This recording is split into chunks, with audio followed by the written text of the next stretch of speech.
Hey, it's September 13th. Welcome on into Daily Cards Live here on ClaibsOnline.com, presented by Mungenast St. Louis Acura and Royal Banks of Missouri. I'm Joe Roderick, joined alongside by Bob Ramsey. Rammer, the Cardinals are one game out of a playoff spot here in the middle of September. It's fun. It's a fun time to be a baseball fan. So I was at the ballpark on Friday, and the joy and glee that you were displaying now was not on display Friday. But it's just, that's why baseball is such a funny game. And you can't, to say, a given game is a must win or a given series is a must win.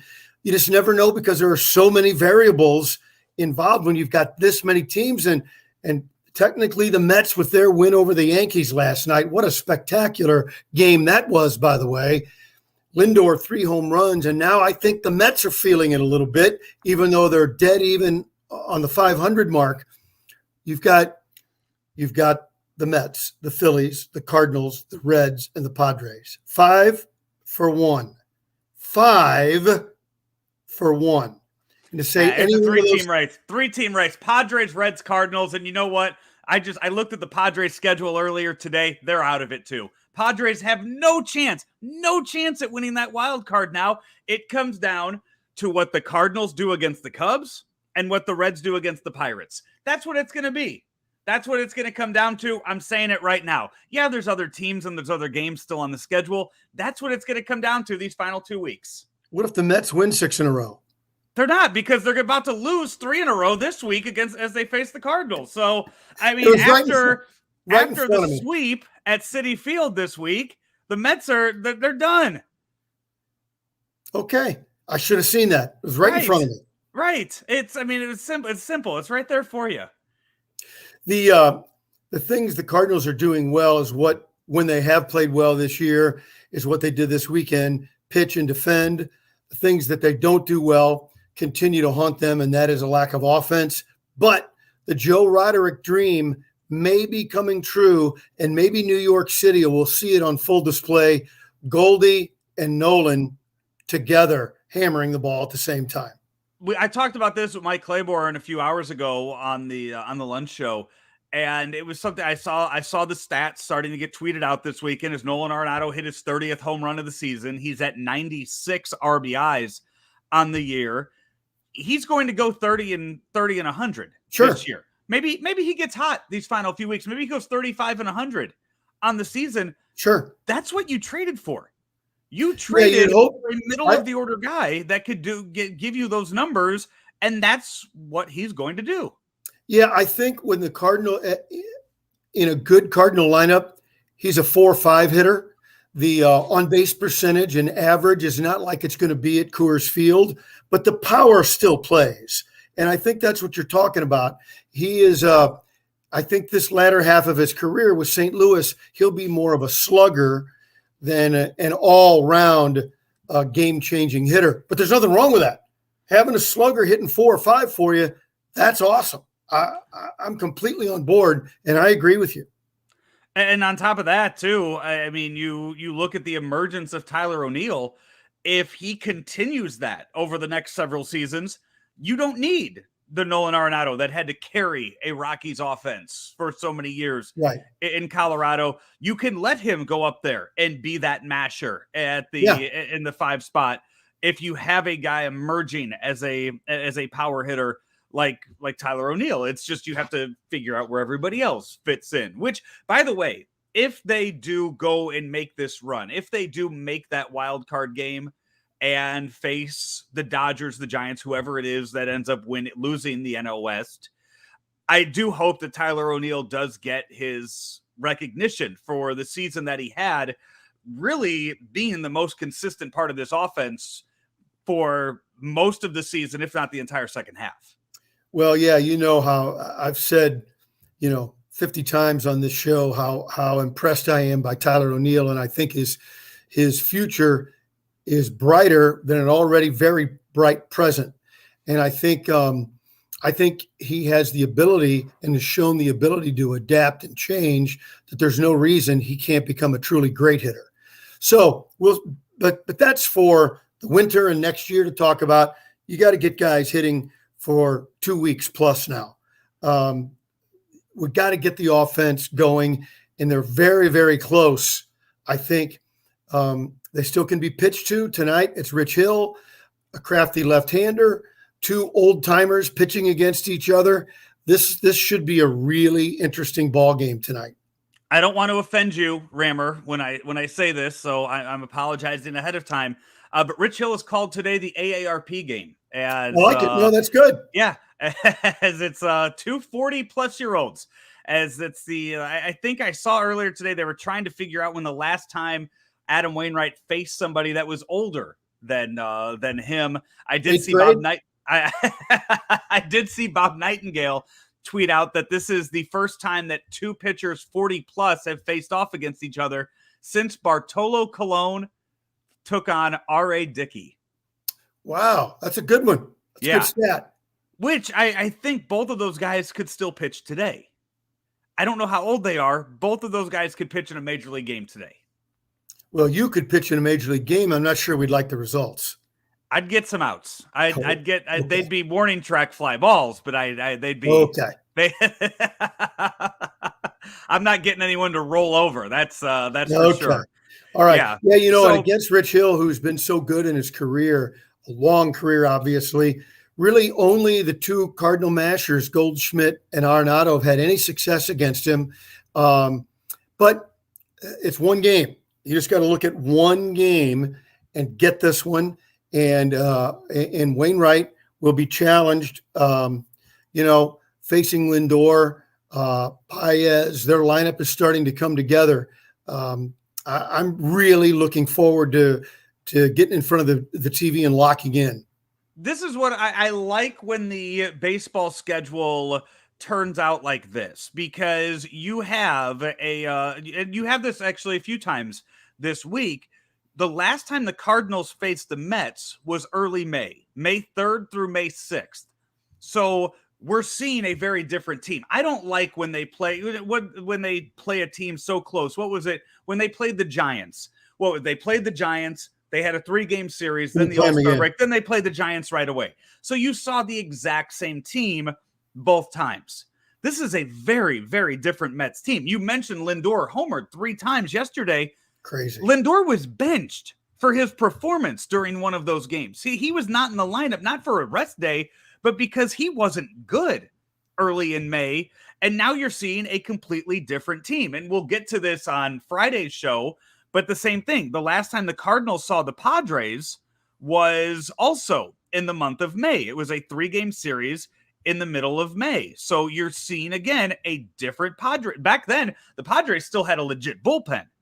Back then in those games, they don't have that anymore. They are struggling to find outs at the end of the game right now. So you're seeing a different team. So I like that. I like that you're getting a wide gap between non-division opponents. So that's what you'll see tonight. So it's Rich Hill versus Adam Wainwright. Adam Wainwright continuing on his you know what? He's not going to win the Cy Young, but he is continuing on his quest to receive Cy Young votes at the end of the year for the way that he has pitched, and hopefully that will continue on tonight. One thing that stuck out for me from this last series, and something you pointed out on Friday, was that Edmundo Sosa should be getting a majority of the at-bats, majority of the starts at short. That didn't happen this weekend due to an injury with him, but he looked like he was better on Sunday. I hope that means that we will see more of him in the lineup this week. Yeah, it's a marked difference between him and DeYoung right now, and he's got the defense, he's got all the physical tools, he's putting the ball in play, using his remarkable speed. Based on all the stats that they do now on speed, it's funny that that both Sosa and Edman, and I think O'Neill, 3 guys rate higher than Bader, who's known for his speed. The Cardinals have some speed on this club. They don't often take advantage. I'd like to see them use every weapon at their disposal for the next 2 weeks plus. They've got to take advantage of everything. They can't sit back and wait for an Arenado to hit a 2-run homer. They've got to push the envelope so that the guys not named Goldschmidt and Arenado aren't just standing around striking out and waiting for the big boys to hit.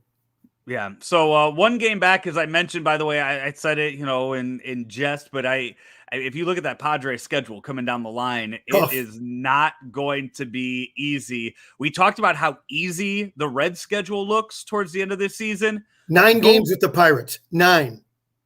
But you know what? The Cardinals have 6, 7, or yes, 7 against the Cubs. So they have just as they have the same, the same bad team in front. I mean, they have a similar bad team in front of them that they need to go out and win all the games against. So the Cardinals, their schedule works out well. On the Padres side of things, they just got swept by the Dodgers. They start a 4-game series against San Francisco. Then they come 3 to St. Louis. So they are going to LA, to San Francisco, to St. Louis before heading back home on a 10-day road trip for them.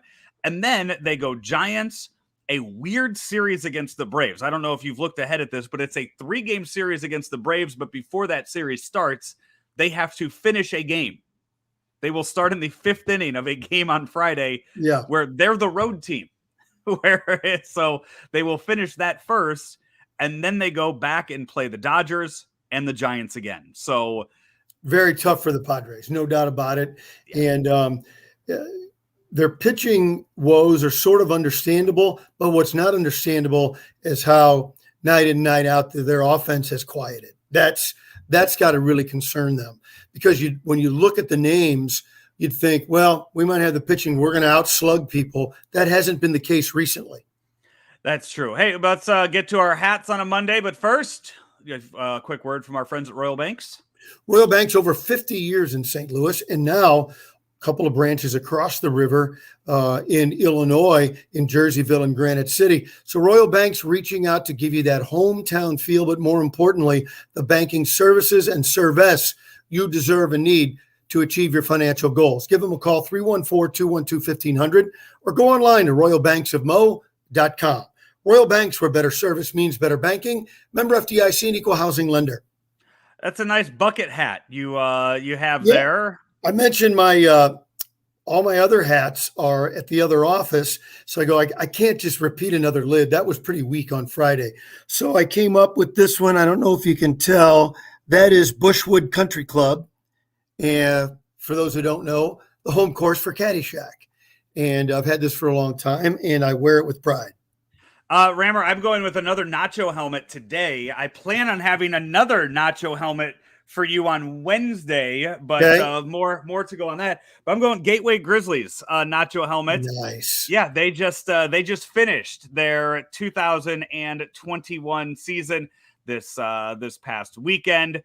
So I couldn't tell you what the standings are in the Frontier League. I apologize for that, but I do know their season has come to an end over there. It's fun family entertainment over there at the Gateway Grizzlies. A marvelous time. Yeah. Marvelous time. Go to one of those games with your little league team. What a blast. They really do good work.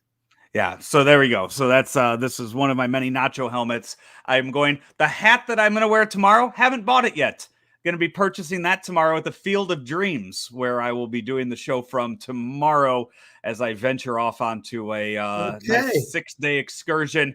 But I already saw them online. They got some nice snapbacks up there at the Field of Dreams. So I'm going to buy one for that before I head up to a Twins game tomorrow night, where I plan on searching out a Nacho helmet at Target Field. So you'll be at Target Field. I have not been there. I've done games and covered games in the Metrodome, but not at Target. So I'll be interested on television. It looks pretty cool.